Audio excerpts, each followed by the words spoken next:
Today I want to introduce you a Mawi Vital device and show how to measure EKG correctly. First of all, take your seat, keep calm, and use this device by the left hand.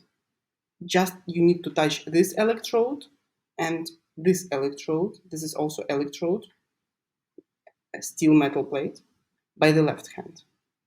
After, put your finger of the right hand on the temperature sensor. This is also electrode.